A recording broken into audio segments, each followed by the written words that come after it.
कानपुर मामले में पुलिस अधिकारियों विकास दुबे के संबंधों की जांच अब आईजी लखनऊ रेंज लक्ष्मी सिंह करेंगी।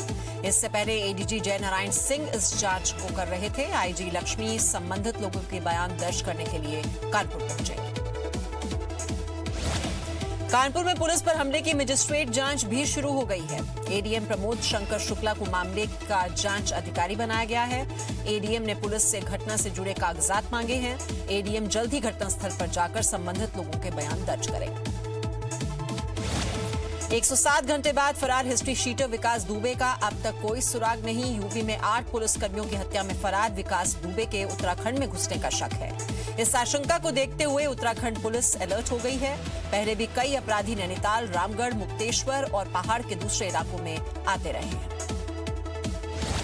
कानपुर में शहीद डिप्टी एसपी देवेंद्र मिश्र की पत्नी ने कहा है कि उन्हें मुख्यमंत्री योगी आदित्यनाथ पर पूरा विश्वास है। उन्हें उम्मीद है कि वो जल्द से जल्द अपराधियों को सख्त सजा दिलवाएंगे। परिवार ने मांग की है कि ऐसे अधिकारी जो सवालों के घेरे में हैं, उनके खिलाफ कड़ी कार्रवाई की जाए। कानपुर में हुई घटना को लेकर 3 और लोग गिरफ्तार। सुरेश वर्मा के अलावा विकास के घर में रहने वाली नौकरानी रेखा और क्षमा से पूछताछ जारी। विकास दुबे और उसके साथियों की तलाश। कानपुर में पुलिस टीम पर हमला करने से पहले विकास दुबे ने चौबेपुर थाने के सिपाही राजीव चौधरी को फोन कर धमकी दी थी, लेकिन सिपाही ने ये बात अधिकारियों को नहीं बताई। सिपाही के फोन की रिकॉर्डिंग बरामद, सिपाही निलंबित किया गया। कानपुर हत्या मामले में पुलिस लाइन से 10 सिपाहियों को थाना चौबेपुर में तैनात किया गया। चौबेपुर थाने में पहले से तैनात रहे पुलिस वाले फिलहाल शक के घेरे में हैं। विकास दुबे के लिए मुखबिरी करने के शक में उन सबसे लगातार पूछताछ हो रही है।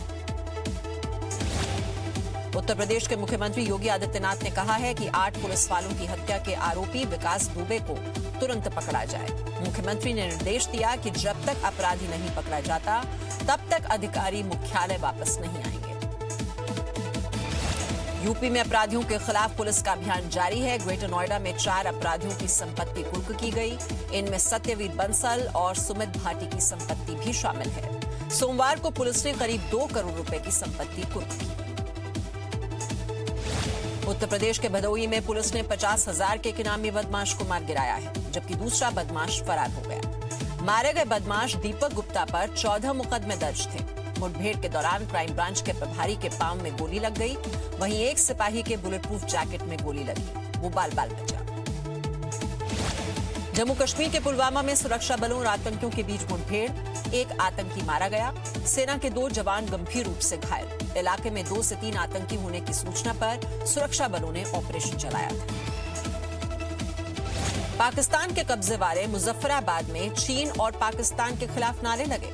स्थानीय लोगों का कहना है कि नीलम और झेलम नदी पर अवैध तरीके से डैम बनाया जा रहा है। इससे यहां के लोगों को नुकसान होगा। छत्तीसगढ़ के दंतेवाड़ा में नक्सलियों ने पुलिसकर्मी के पिता का अपहरण किया। सूत्रों के मुताबिक गांव के रहने वाले अजय तेलाम के पुलिस में जुड़ने से नक्सली नाराज थे। इससे चिढ़कर नक्सलियों ने गांव से उनके पिता लच्छू तेलाम का अपहरण कर लिया। गांव के लोग जंगल में उनकी तलाश कर रहे हैं। लद्दाख में सीमा पर चीन झुक गया है। सूत्रों के मुताबिक गलवान घाटी में चीन के सैनिक पीछे हटने लगे हैं। कई बख्तरबंद गाड़ियां वापस गई हैं। चीन के सैनिक गलवान, हॉट स्प्रिंग और गोगरा इलाके से वापस जाते दिखे। चीन के सैनिक पेट्रोलिंग पॉइंट 14 से टेंट हटाते हुए भी दिखे। एनएसए अजीत डोभाल और चीन के विदेश मंत्री के बीच फोन पर बातचीत हुई। दोनों ने करीब 2 घंटे बातचीत की। विदेश मंत्रालय के मुताबिक दोनों देश शांतिपूर्ण माहौल बनाने पर सहमत हुए। सीमा पर चरणबद्ध तरीके से सेना के पीछे हटने पर सहमति बनी। सीमा सड़क संगठन ने लेह के पास 3 पुल तैयार किए हैं। ये पुल सामरिक दृष्टि से भारत के लिए बहुत महत्वपूर्ण है। इन पुलों की मदद से एलएसी पर टैंक और भारी वाहन ले जाना आसान हो गया है। तीनों पुलों को सिर्फ 3 महीने में ही तैयार किया गया है। बीआरओ ने खारदुंग ला पास की सड़क को 2 लेन में बदलना शुरू कर दिया है। लद्दाख में बनी ये दुनिया की सबसे ऊंची रोड है, जो देश को सियाचिन ग्लेशियर तक पहुंच उपलब्ध करवाती है। इसके बन जाने से सियाचिन तक भारी वाहनों की आवाजाही आसान हो जाएगी। गलवान में चीन के पीछे हटने के बावजूद भारत बॉर्डर पर कोई ढिलाई छोड़ने के मूड में नहीं है। लद्दाख के फॉरवर्ड एयर बेस पर वायुसेना के लड़ाकू जहाज और हेलीकॉप्टर दिन रात सरहद पर गश्त कर रहे हैं। इसके साथ ही ड्रोनों के जरिए चीन की गतिविधि पर लगातार नजर रखी जा रही है। देश में कोरोना संक्रमितों की संख्या 7 लाख के पार हुई। पिछले 24 घंटे में कोरोना संक्रमण के 22,252 नए मामले सामने आए और 467 लोगों की मौत हो गई। 4,39,000 लोग अब तक कोरोना से ठीक हो चुके हैं और 2,59,000 अब भी संक्रमित हैं। गृह मंत्रालय ने यूनिवर्सिटी और कॉलेज की परीक्षाओं के आयोजन को मंजूरी दे दी है। अब फाइनल ईयर के एग्जाम जरूरी होंगे। यूजीसी ने यूनिवर्सिटी के लिए परीक्षा के लिए गाइडलाइन जारी की है। उसके मुताबिक फाइनल टर्म के एग्जाम होंगे। परीक्षा के लिए स्वास्थ्य मंत्रालय की गाइडलाइंस का पालन करना होगा। महाराष्ट्र में कल से होटल, गेस्ट हाउस खुल जाएंगे। कंटेनमेंट जोन के बाहर सामाजिक दूरी और 33% गेस्ट की शर्त के साथ इसकी मंजूरी दी गई है। बिना लक्षण वाले लोगों को ही कमरा मिलेगा। कमरे का तापमान 24 से 30 डिग्री के बीच रहेगा। भारत ने कोरोना का 1 करोड़ टेस्ट का जो आंकड़ा है वो पूरा कर लिया है। आईसीएमआर के मुताबिक पिछले 14 दिन में हर दिन औसतन 2.15 लाख टेस्ट हो रहे हैं। एंटीजन आधारित टेस्टिंग किट आने से जांच काफी तेजी से आगे बढ़ी है। दिल्ली हिंसा की जांच कर रही दिल्ली पुलिस की स्पेशल सेल को एक रजिस्टर मिला है जिसमें दंगे के लिए ओमान से पैसे आने के सबूत हैं। रजिस्टर में दंगों के लिए ब्रिटेन से भी फंड मिलने का जिक्र है। ये रजिस्टर मीरान हैदर के घर से मिला है। घर से 2.5 लाख रुपए भी मिले हैं। जम्मू कश्मीर पुलिस का पूर्व DSP Devinder Singh Pakistan high commission के संपर्क में था। ये बात एनआईए ने अपनी चार्जशीट में कही है। चार्जशीट देविंदर के आतंकवादी ग्रुप के साथ संबंध होने के मामले में दाखिल की गई है।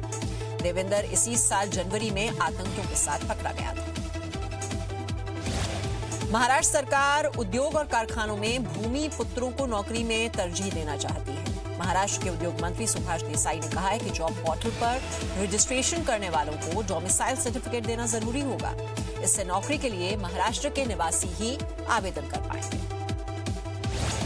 जम्मू कश्मीर के श्रीनगर में रहने वाली युवा फुटबॉलर सुहैरा अशरफ ने एक नई मिसाल पेश की है। सुहैरा अशरफ ने कश्मीर में फुटबॉल को बढ़ावा देने के लिए श्रीनगर में कश्मीर फुटबॉल अकेडमी शुरू की है। इस अकेडमी में वो लड़कों और लड़कियों दोनों को कोचिंग दे रही है। भोपाल में लोन के नाम पर करोड़ों रुपए की ठगी का खुलासा हुआ है। शिकायत के बाद पुलिस ने 6 लोगों को गिरफ्तार किया है। जानकारी के मुताबिक ये लोग 6 साल में 661 लोगों को ठग चुके थे। आरोपियों के पास कई फर्जी दस्तावेज बरामद किए गए हैं। पंजाब के संगरूर में पुलिस ने 1 किलो 400 ग्राम हेरोइन जब्त कर ली है। नशे की इस खेप को दिल्ली से लाया गया था। पुलिस ने मामले में 5 लोगों को गिरफ्तार भी किया है। इस बात का पता लगाया जा रहा है कि यह नशा किन लोगों तक पहुंचाया जाता था। वाराणसी के जल संस्थान में गैस रिसाव से लोग सकते में आ गए। आसपास के इलाके को खाली करा लिया गया है। मौके पर फायर ब्रिगेड की गाड़ियों को बुलाया गया। घंटों की कोशिश के बाद इस पर काबू पाया जा सका। संगम नगरी प्रयागराज में इस बार की इक्का दौड़ में रौनक नहीं दिखी। सावन के सोमवार की शाम को यह आयोजन हुआ, लेकिन इसमें काफी कम लोग जुटे। कोरोना महामारी के चलते इसे सीमित स्तर पर कर दिया गया था। असम के अलग अलग हिस्सों में लोगों को बारिश से थोड़ी राहत मिली है। ब्रह्मपुत्र नदी का पानी थोड़ा कम हुआ है। पिछले हफ्ते यह खतरे के निशान से ऊपर बह रहा था। भारी बारिश से सौराष्ट्र क्षेत्र में जल जमाव की स्थिति पैदा हो गई है। राजकोट का क्रिकेट स्टेडियम भी बरसाती पानी से भर गया। कल यहां पर 4 इंच बारिश दर्ज की गई। शहर के अलग अलग हिस्सों का बुरा हाल हो गया। गुजरात के जूनागढ़ जिले में भारी बारिश की वजह से एक पुल गिर गया। हालांकि इस वजह से किसी को कोई चोट नहीं आई। मौसम विभाग ने कहा है कि अगले 2 दिन गुजरात के कई इलाकों में तेज बारिश लेकर आएंगे। हिमाचल प्रदेश में रावी नदी का जलस्तर काफी बढ़ गया है। 2 बांधों को खोले जाने के बाद यह स्थिति बनी है। आसपास के गांवों पर बाढ़ का खतरा बना हुआ है। प्रशासन ने लोगों से अपील की है कि वो नदी किनारे न जाएं। राजस्थान के सवाई माधोपुर जिले में बड़ा हादसा टल गया। तेज बारिश की वजह से एक अंडरपास में पानी भर गया था। एक वैन चालक ने पानी का अंदाजा लगाए बिना अपनी गाड़ी को अंडरपास में उतार दिया। चालक ने किसी तरह से अपनी जान बचाई। मध्य प्रदेश के छिंदवाड़ा जिले में तेज बारिश ने लोगों को बेहाल कर दिया है। बारिश का पानी पुल के ऊपर से बहता दिखाई दिया। कुछ लोग जान जोखिम में डालकर पुल पार करते हुए भी दिखाई दिए। हिमाचल प्रदेश में रावी नदी का जलस्तर काफी बढ़ गया है। 2 बांधों को खोले जाने के बाद ये स्थिति बनी है। आसपास के गांवों पर बाढ़ का खतरा बन गया है। प्रशासन ने लोगों से अपील की है कि वो नदी किनारे न जाए। उत्तराखंड के उधम सिंह नगर जिले में बाढ़ के खतरे को देखते हुए तैयारियां शुरू कर दी गई हैं। जिले की खटीमा तहसील में 5 जगहों पर बाढ़ राहत चौकियों का निर्माण किया गया है, जहां पर 24 घंटे कर्मचारी तैनात रहेंगे। कोरोना पर शी जिनपिंग का सच बताने पर चीन के प्रोफेसर को जेल। कोरोना फैलने की वजह के पीछे बीजिंग को जिम्मेदार ठहराया गया।